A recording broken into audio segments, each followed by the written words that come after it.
Hello everyone. So today's review is going to be about the KBEAR Tourbillon. I think it's Tourbillon or something like that. X. So this was sent out to me from Keep Hi-Fi.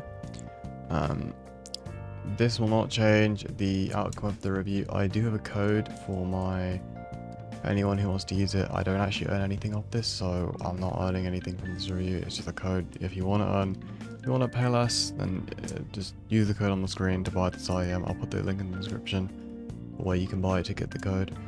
But yeah, so let's just get straight into it. So this IEM, appearance-wise, I think it's really nice. I've seen it be quite torn in terms of like who likes it and who doesn't, but I think that it's really nice. I think it's quite a unique IEM. It's full CNC. Let me just take it out from the connector really quick. So it's a full CNC shell. At least I think it is. It is a metal shell though, and it's got this cool like glass window with like these cogs that I think it's like clockwork. You can see on the box. It's really cool. I think it's really nice. Probably one of the better looking budget sets, especially material wise. This is insane. It's quite small, which is nice. Good for like smaller ears. But yeah, good set overall in terms of appearance. I'll probably give it like a 8.3 out of 10. That's what I'd probably give it. Maybe like an 8.5. But yeah. So going over to accessories. In terms of accessories, this set doesn't technically come with a lot, but what it comes with is really good for the price. So in terms of ear tips, the set comes with these TRI ear tips that I've seen on all of KBEAR's recent IEMs. Now these tips, I really like these. I think these are probably one of my favorite wide bore tips. As you guys know, I love wide bore tips. I hate narrow bore because it messes up the pinna region a lot, fucks with the ear gain. So I just don't like narrow bore most of the time. Narrow bore doesn't exclusively do that, but it's just a trend I've seen with a lot of narrow bore IEMs that I'm just not really interested in, dealing with a lot of the time. So in terms of these tips, what I've seen do is that they can change the I think it's like the mid treble. So it basically lowers the transients quite a bit, but it's not like a drastic amount to where they become soft and not as tactile.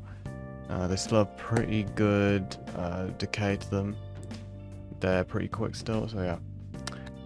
In terms of cable, I think the cable is slightly lacking because while it is really nice, like visual wise, this slider is really loose. Like I've had it like get up to this section and it'd be really hard for me to like up to here, and it's really hard to get the IEMs in my ear because of that.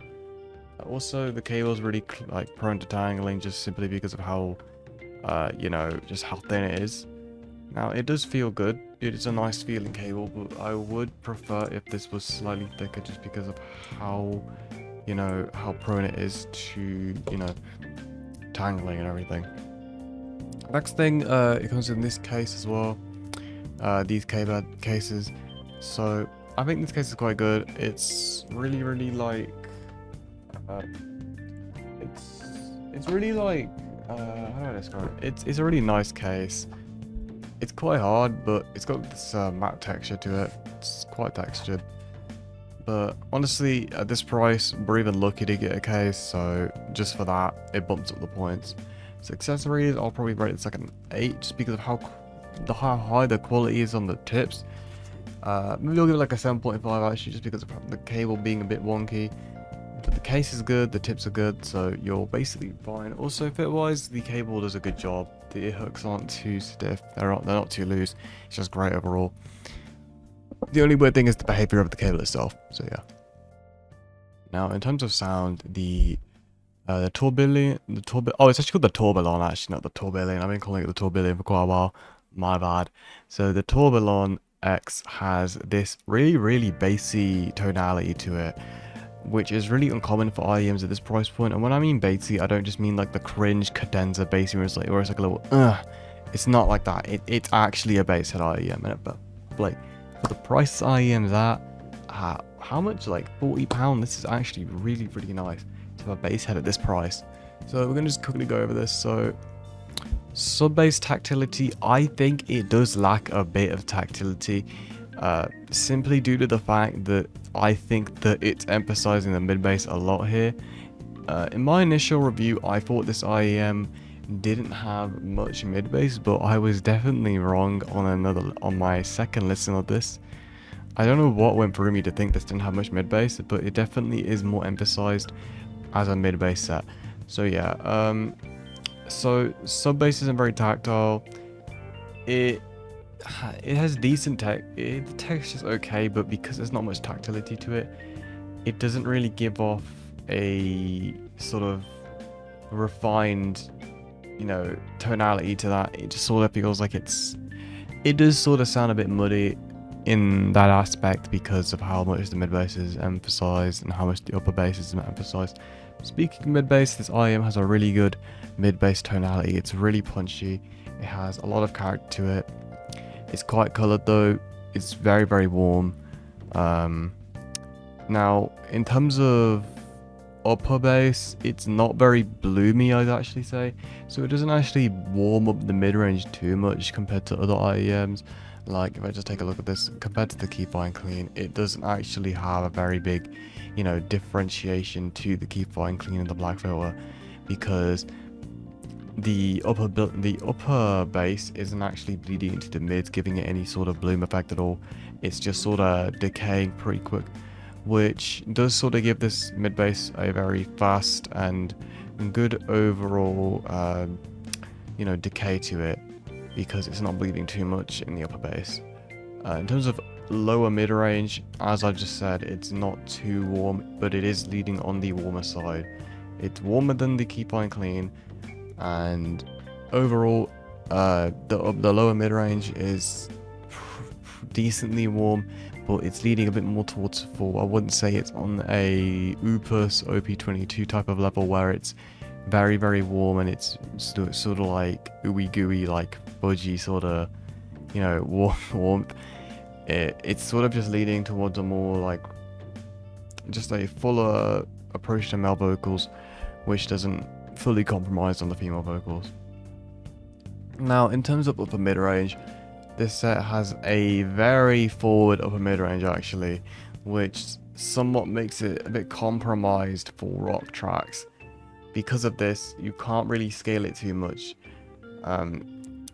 Furthermore, the presence region is actually quite emphasized, but it has a quick decay to it, and I've come across a lot of IEMs that do this, and they do it quite well, and this is a very good approach to doing the presence region, because if you don't have a quick decay at the presence region, vocals can sound really, really metallic, and that's what I don't like from other sets that I've tried recently.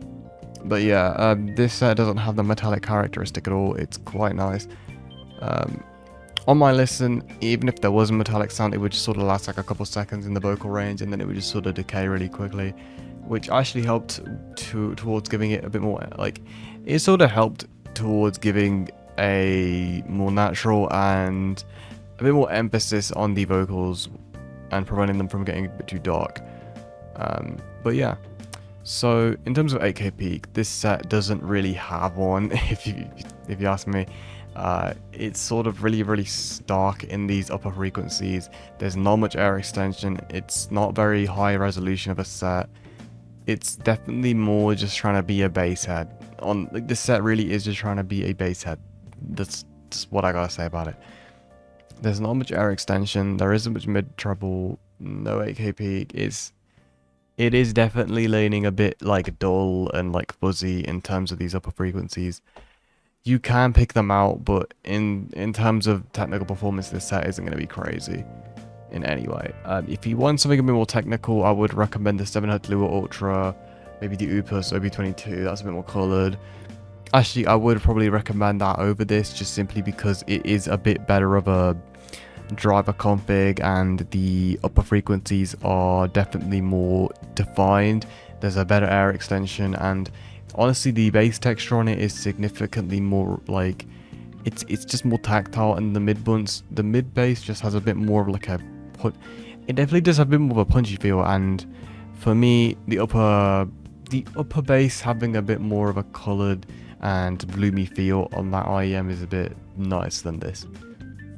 Now, who is this set for? Genre wise, I would say that this set is definitely made for people who listen to a lot of like rap, hip hop, maybe some plug-in B, stuff like that, stuff that I listen to personally. You could use it for rock and metal, maybe even indie, but I wouldn't recommend indie too much because it's not as bright or as coloured as the Opus. But yeah, this set, it's definitely made for people that are coming from sets like the EW300, well, that are planning to move to the EW300 because this is quite lower in price compared to that. Now, what do I rate this set out of 10? Honestly, I do quite like it, but it's missing a lot of things for me that just sort of make it not that crazy of an option over the Opus OB22. After I tried that IEM, Bassheads at this price point have just sort of not really hit their mark compared to it. But I still do think this is quite a nice set, and I'm very comfortable giving it a solid 8 out of 10. Now you may be saying, why are you giving it 8 out of 10? Simply just because it's a really unique set in its price point to where I can definitely see some people trying to keep this in their collection and use it consistently. Hey, I use it consistently when I want to. It's just a really easy set to use, really easy to use for long hours. Don't crank it up just because the air gain, the pinner region's a bit weird. But yeah, solid 8 out of 10 set. That's my overall review for the KBEAR Tourbillon X, however you say it.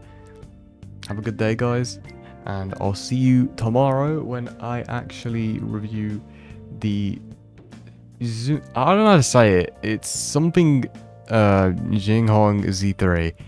You'll see when I review it. So that's all for this review today. Make sure to comment, like, and subscribe, and use the code for this IEM when you go buy it at checkout if you want to. See you guys.